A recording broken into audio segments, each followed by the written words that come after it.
Senatore Bagnai, illustro l'interrogazione numero 1349 concernente l'accesso ai documenti relativi ai lavori dell'Eurogruppo e dei vertici euro per 3 minuti. Grazie, signor Presidente. Signor Primo Ministro, in un poliziesco di fine anni '80, un commissario, rivolgendosi all'ispettore che gli chiedeva come relazionarsi coi giornalisti desiderosi di informazione, sentenziava: trattali come i funghi. Alla perplessità dell'ispettore, il commissario specificava: tienili all'oscuro e coprili di letame. In economia di azienda questo principio di amministrazione si chiama mushroom management ed è il modo in cui i suoi plurimi governi hanno trattato questo Parlamento nel suo legittimo desiderio di essere informato su cosa accade colà dove si puote. La risposta ricevuta è sempre stata un sostanziale "e più non dimandare". L'interrogazione che le viene sottoposta, quindi, non verte solo su atti specifici del suo Governo, sulle reticenze e sulle ambiguità che, a nostro parere, hanno viziato il negoziato sull'approfondimento dell'Unione Europea con la nota vicenda del MES, tali per cui, come ho già rilevato in Aula, è letteralmente impossibile comprendere a quale stadio questo negoziato sia giunto. In particolare è impossibile capire se la cosiddetta logica di pacchetto sia stata rispettata o fosse solo un suo personale espediente dilatorio. L'interrogazione verte su una domanda fondamentale soprattutto: qual è il senso di appartenere all'Unione Europea? Come minimo riteniamo che questo senso dovrebbe essere quello di ottenere una maggiore, non una minore tutela dei nostri diritti di cittadinanza. Fra questi è basilare il diritto alla trasparenza, tutelato dall'articolo 42 della Carta dei diritti fondamentali, in diretta connessione con il diritto a una buona amministrazione, stabilito dall'articolo 41 della stessa Carta, che prevede fra l'altro l'obbligo dell'amministrazione di motivare le sue decisioni. Se ciò vale per ogni cittadino, riteniamo che ciò valga anche per i rappresentanti dei cittadini nel momento in cui desiderano, per rispetto del mandato da essi ricevuto dagli elettori, circostanza che nel suo caso non si è verificata, verificare che il mandato da essi conferito al Governo sia stato rispettato. A nostro avviso, a questa esigenza, che la legislazione nazionale tutela specificamente con l'articolo 4 della legge 234 del 2012, non può opporsi segretezza se non nelle circostanze specificamente normate dalla legislazione europea, quale ad esempio la confidenzialità di informazioni che possono influenzare i mercati. Contestiamo quindi la tesi sostenuta da ministri e funzionari dei suoi plurimi governi, secondo cui l'Eurogruppo opera sotto un vincolo di segretezza, sia legibus solutus, in particolare quando opera come co-legislatore, e le chiediamo cortesemente di fornirci le fonti del diritto che a suo avviso giustificano un simile abuso. Grazie.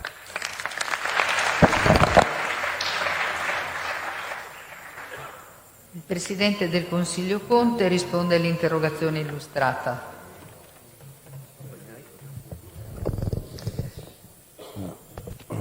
Con riguardo al tema della trasparenza e ai dubbi che sono stati avanzati attraverso questa interrogazione su vincoli di riservatezza, in primo luogo si ricorda che i lavori dell'Eurogruppo, come previsto dal protocollo 14 del Trattato sul funzionamento dell'Unione Europea, costituiscono un incontro informale di ministri delle finanze degli Stati membri dell'area euro e che, secondo i suoi metodi di lavoro definiti nel 2008, i suoi lavori sono riservati.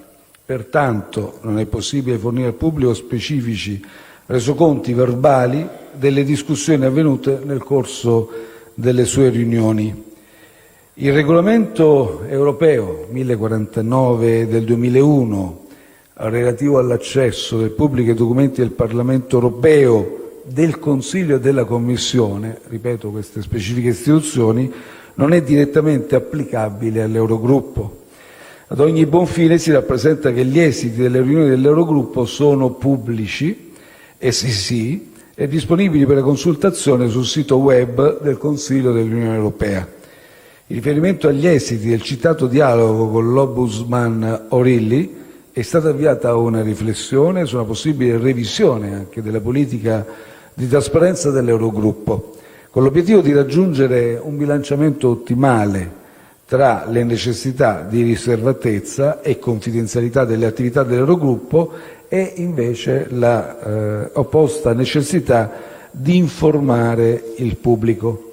A riguardo del documento dell'Eurogruppo European Transparency Policy Review and the Way Forward del 20 settembre 2019, cita alcune delle iniziative che l'Eurogruppo intende porre in atto proprio al fine di accrescere la propria trasparenza. Con riguardo al vincolo di riservatezza sui lavori dell'Eurosummit, si ricorda inoltre che, ai sensi delle norme per l'organizzazione delle attività degli Eurosummit, le deliberazioni dei vertici sono coperte dal segreto professionale. Pertanto non è possibile fornire al pubblico resoconti né verbali dei lavori e delle discussioni delle riunioni degli Eurosummit.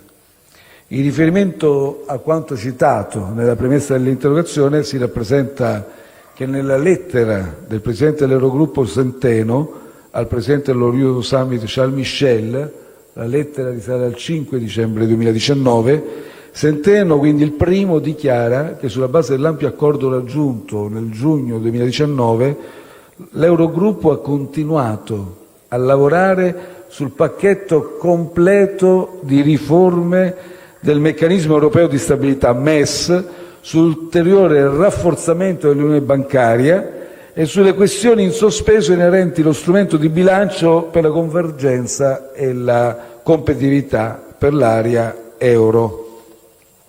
Con specifico riguardo al MES, in quell'occasione l'Eurogruppo ha raggiunto un accordo di massima, con riserva ovviamente di concludere poi le procedure nazionali, su un pacchetto di documenti correlato alla sua riforma. Riguardo agli altri aspetti inerenti all'approfondimento dell'Unione economica e monetaria e in particolare dell'Unione bancaria, sono state evitate decisioni sulla modifica del trattamento prudenziale dei titoli di Stato detenuti dalle banche. Rispetto al sistema europeo di assicurazione dei depositi, ormai l'acronimo è famoso EDIS, il negoziato è stato rilanciato e proseguirà nel corso dei prossimi mesi. Nonostante i già citati obblighi di riservatezza, comunque l'esito dello Eurosummit del 13 novembre 2019 è chiaramente desumibile dallo statement pubblicato al termine del vertice.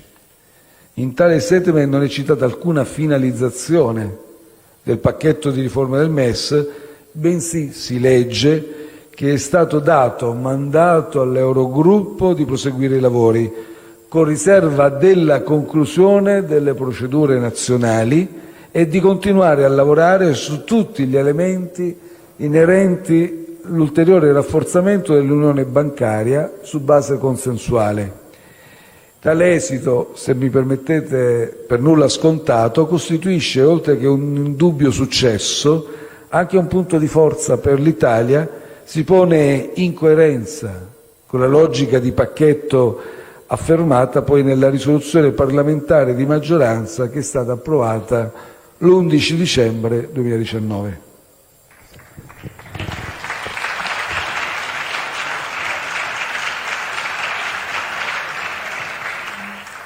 Interviene in replica il senatore Bagnai per 2 minuti. Grazie, signor Primo Ministro. Io non so se lei abbia mai voluto essere un buon avvocato per il popolo italiano, ma sicuramente non è stato qui in quest'Aula, glielo dico, ciò che evidentemente desidera essere, cioè un buon avvocato del progetto europeo. La sua risposta è insoddisfacente e mette inutilmente in cattiva luce l'Unione Europea, che viene dipinta come un progetto politico in cui i destini delle persone sono affidati a un organismo informale, a 4 amici al bar.